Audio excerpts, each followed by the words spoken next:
Christians believe in the God of Abraham, Isaac, and Jacob. So do Muslims, but they call him Allah. So are we worshipping the same God, but just have different names for God? This particular question has been hotly debated for years at various times. Theologians come back to it, missiologists come back to it. In 2016, the Evangelical Missiological Society came back to it. They invited a number of missiologists to present their answers from different perspectives.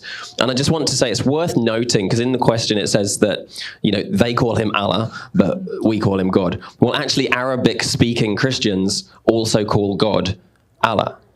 Allah is just the God. That's what it means, the God. So it's almost worth us kind of considering, well, what do Muslims believe about Allah? Or who do they believe he is? Who do we believe Allah is? Who do we believe God is? And that will help us to determine whether we are worshipping the same God or not. For example, Muslims and Christians both believe there is one God. That's why both Muslims and Arabic-speaking Christians use the word Allah, the God, because it's referring to one God.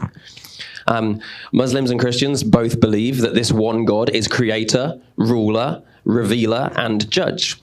Muslims and Christians both believe that this one God forgives. We both believe that he's involved in our lives.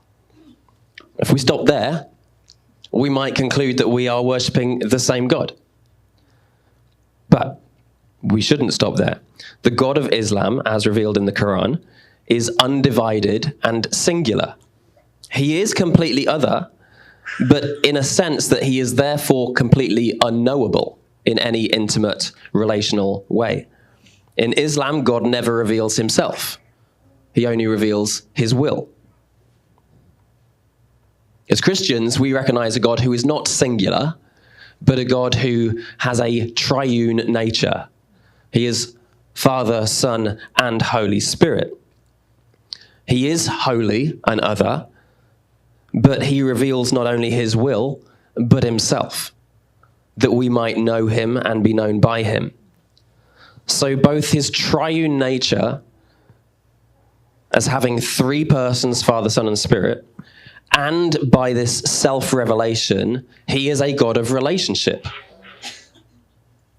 He's revealed himself most visibly in the person of Jesus, who we believe was God incarnate, God in the flesh, the God who stepped down from heaven and became Emmanuel, God with us, in order to make a way for us to have a relationship with him. I just want to quote one of the missiologists from that 2016 exploration.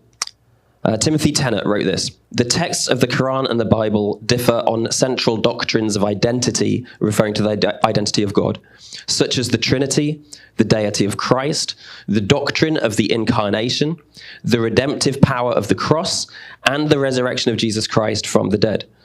All of these doctrines are central to what we as Christians mean when we say we worship God." For the Christian, the doctrine of God, so who we know God to be, cannot possibly be separated from Christology, what we know of Jesus. So to answer the question, Muslims and Christians do not worship the same God, because the God that is revealed in the Quran is not the God that we worship. And the God of the Bible is not the God they worship. Sorry, where I ended, I just realized, I heard myself say it, that the God we worship is not the God they worship. That makes it sound as though I'm saying there are two different gods. No. There aren't. No. Okay, I'm not saying that. We worship the one true God. Yeah. Okay, so don't mishear me on that. Yeah. But who Muslims worship and who the Quran reveals to them is not God. It's not the fullness of the God we worship.